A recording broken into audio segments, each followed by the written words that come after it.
Shadow সিলেটের পক্ষ থেকে সবাইকে স্বাগত জানাচ্ছি। আমি লিটন চৌধুরী। দর্শক, আমার পেছনে যে একটি দিঘি দেখছেন, এই দিঘিটি হচ্ছে আসলে ঐতিহাসিক একটি দিঘি এবং এই দিঘির বয়স 600 বছরের উপরে। এবং এই দিঘির দায়িত্বে যারা আছেন বা এই দিঘির মালিক যারা, আমরা তাদের সাথে কথা বলবো। পাশাপাশি এখানে কয়েকজন আছেন যারা এই ইতিহাস ঐতিহ্য নিয়ে কাজ করেন, তাদের সাথেও কথা বলবো। এবং এই দিঘিটি আসলে খুবই পরিচিত একটি দিঘি। আর এই দিঘিটি হচ্ছে এই সিলেট জেলার প্রবাসী অধ্যুষিত যে উপজেলাটি বিশেষ করে সবার আগে আসে নামটি, সেই উপজেলাটি হলো বিশ্বনাথ উপজেলা। এই বিশ্বনাথ উপজেলার 2 নং খাজাঞ্চি ইউনিয়নের 3 নং ওয়ার্ড চন্দরগ্রাম যে এলাকা আছে, সেই চন্দ্রগ্রাম এলাকার এই দিঘিটি পরিচিত। এবং এই দিঘিটির একটি নামকরণ আছে, সেই নামকরণটি হলো, এই দিঘিটির নাম হচ্ছে শিবের ঘাট। এটা মানে আপনারা যখন এই খাজাঞ্চি এলাকায় আসবেন আর এই শিবের ঘাট নামে যদি কাউকে বলেন, যে কেউ এটি দেখিয়ে দেবে। এবং এটি একটি ঐতিহাসিক বা ঐতিহ্যবাহী একটি স্থাপনা আমরা বলতে পারি। এবং আমরা এইসব বিষয় নিয়ে একটু কাজ করতে চাই। কারণ হচ্ছে আমরা সবসময় একটি কথা বলি শ্যাডো সিলেটের পক্ষ থেকে, যে আমরা আসলে একটু দায়বদ্ধতা থেকে আমরা কাজ করি। আর সেই দায়বদ্ধতা হচ্ছে আমরা সবসময় দায়বদ্ধ হচ্ছে আমাদের এই ভবিষ্যৎ কিংবা এই বর্তমান প্রজন্মের কাছে আমরা দায়বদ্ধ। আমরা বর্তমান এবং ভবিষ্যৎ প্রজন্মের কাছে আমরা তুলে ধরতে চাই সিলেটের 100 বছরের, 1000 বছরের যে ঐতিহ্যবাহী স্থাপনা বা ঐতিহাসিক যে জিনিসগুলো আছে, সেই বিষয়গুলো আমরা এই বর্তমান কিংবা ভবিষ্যৎ প্রজন্মের কাছে তুলে ধরতে চাই। তো আপনারা যারা দেখছেন, পরবর্তীতে যারা দেখবেন, আমরা সবাইকে একটু অনুরোধ করব, আসলে আপনারা সহযোগিতা করুন। আপনাদের একটি শেয়ার হয়তোবা অন্য কেউ দেখতে পারে, হয়তোবা আপনার বর্তমান প্রজন্মকে কিংবা ভবিষ্যৎ প্রজন্মকে দেখিয়ে দিতে পারেন যে এই স্থাপনাগুলো আসলে হয়তোবা কোনো কালের বিবর্তনে একসময় হারিয়ে যাবে। আমরা দেখাচ্ছি এই পুকুর, এইটা পুকুর বলছে, এই পুকুরে এই দেখুন তৎকালীন সময়ের যে চুন সুরকির যে ইয়েগুলো আছে, মানে সিঁড়িগুলো আছে, সিঁড়িগুলো এখনও কালের সাক্ষী হয়ে এখনও আছে, আপনারা স্ক্রিনে দেখছেন। তো আমরা সবাইকে অনুরোধ করব যে এই বিষয়গুলো আপনারা যে যার আইডি থেকে শেয়ার দিবেন। শেয়ার দিলে কি হবে, যে আপনার আইডিতে যারা আছে, এই প্রজন্মের যারা আছে কিংবা অভিভাবক যারা আছে, সবাই এই বিষয়গুলো দেখতে পাবেন। তাদের এই প্রজন্মের যারা আছে তাদেরকে একটু বলতে পারবেন যে সিলেটের এই বিশ্বনাথ উপজেলার এই খাজাঞ্চি ইউনিয়নে অনেক ঐতিহাসিক বা ঐতিহ্যবাহী বিষয়গুলো আছে। তো আমরা সবার প্রতি অনুরোধ করব যে আমরা যে এই বিষয়গুলো নিয়ে কাজ করি, আমরা সেই বিষয়গুলো নিয়ে কাজ করতে হলে আপনাদের পরামর্শ, আপনাদের সহযোগিতা আমরা একান্তভাবে কামনা করি। কারণ হচ্ছে আপনাদের পরামর্শ, আপনাদের সহযোগিতা না পেলে আমরা এই জিনিসগুলো খুঁজে পাবো না। তো এই রকম সিলেট বিভাগের আনাচে কানাচে অনেক ঐতিহাসিক স্থাপনা বা ঐতিহাসিক নিদর্শন পড়ে আছে। এইগুলো যারা জানেন আমাদের সাথে যোগাযোগ করবেন। আমরা শ্যাডো সিলেট নিজ দায়িত্বে গিয়ে আমরা এই জিনিসগুলো আমরা তুলে ধরবো। তো সেটা হচ্ছে আপনাদের কাছে অনুরোধ, বা আমরা সেটা প্রত্যাশা করি, আশা করি। আমরা এইসব বিষয় নিয়ে তো কাজ করতে চাই। আমাদের বারবার বলছি যে আমরা দায়বদ্ধ হচ্ছে এই প্রজন্মের কাছে, বর্তমান এবং ভবিষ্যতের প্রজন্মের কাছে। আমি আরেকটি জিনিস সবসময় বলে রাখি যে আমি একটি যখন বিষয় নিয়ে যখন প্রতিবেদন করি, এই প্রতিবেদনে কিন্তু আমার কাজটি হচ্ছে এই জায়গাটি পরিচয় করিয়ে দেওয়া কিংবা এই জায়গার সাথে সংশ্লিষ্ট যারা আছেন তাদেরকে মানে প্রশ্ন করা। আর এই বাড়তি যে কথাগুলো বলি, সেই কথাগুলো বলতে গেলে আমার অনেক সময় অনেক ভুল ভ্রান্তি হয়, সেটা আপনারা ক্ষমা দৃষ্টিতে দেখবেন এবং আমাকে পরামর্শ দেবেন কিভাবে সুন্দর করে বললে আপনারা আরও মানে বুঝতে পারেন। তো আমরা এই বিষয়গুলো নিয়ে আসলে সবসময় কাজ করি, কাজ করতে চাই। তো আপনারা দেখুন যে আজকে আমরা বিশ্বনাথের এই ঐতিহ্যবাহী একটি ইউনিয়ন হচ্ছে খাজাঞ্চি ইউনিয়ন, সেই খাজাঞ্চি ইউনিয়নের এই চন্দ্রগ্রাম গ্রামে আমরা আসছি। এই গ্রামের এই অনেক ইতিহাস, অনেক ঐতিহ্যমণ্ডিত একটি গ্রাম। তো আপনারা যারা দেখছেন, পরবর্তীতে যারা দেখবেন, সবাই একটু শ্যাডো সিলেটের যে ইউটিউব যে চ্যানেলটা আছে সেটাতে একটু সাবস্ক্রাইব করবেন। এবং আমরা আপনাদের এই বিষয়গুলো নিয়ে আমরা সব সময় আমরা আমাদের সিলেটের ইতিহাসমণ্ডিত বিষয়গুলো নিয়ে আমরা কাজ করতে স্বাচ্ছন্দ্য বোধ করি এবং আমরা এই বিষয়গুলো নিয়ে কাজ করি। তো দর্শক, আমরা এখন আমরা কথা বলবো যে এই দিঘির দায়িত্বে যিনি আছেন, আমরা তার সাথে কথা বলবো এবং তিনি কি বলেন তার কাছ থেকে আমরা শুনবো। আচ্ছা, আপনি একটু বলেন তো, আপনার এই দিঘির বয়স কত হবে? আপনি এখানে একটু আসেন। আপনার এই দিঘির বয়স কত হবে? দিঘির বয়সে 600 বছর হইব। 600 বছর। হ্যাঁ।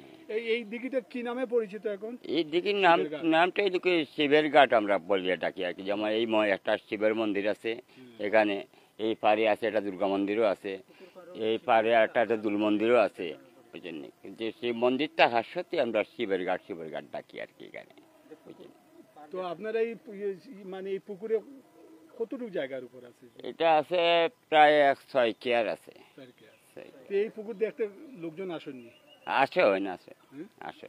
600 বছরে কিতা আছে, নিদর্শন কিতা আছে, চিহ্ন এখনো? চিহ্ন হলো কি এই যে পুরানা এই ঘাটগুলা আছে, বুঝছেন?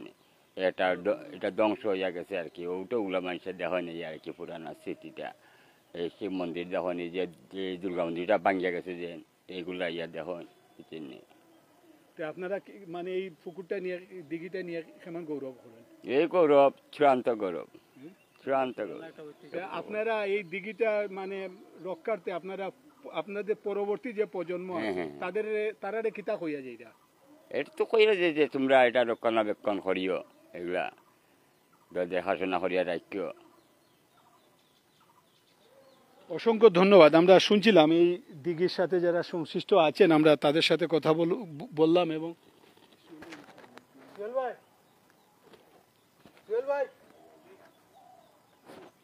আমরা এই শিবের ঘাট একটা দিঘি বলছি আমরা, তার কেউ বলছেন এটা দিঘি, কেউ বলছেন পুকুর। আমরা এই দিঘিটা নিয়ে আমরা দেখছি, এবং এই যে এই দিঘির যারা দায়িত্বে আছেন বা দিঘির মালিক যারা, তারা বলছেন তারা যেভাবে তাদের পূর্বপুরুষের কাছ থেকে এটা পেয়েছেন, রক্ষা করছেন, তারা তাদের এই পরবর্তী প্রজন্মের কাছে কিন্তু তারা এই শিব মন্দির।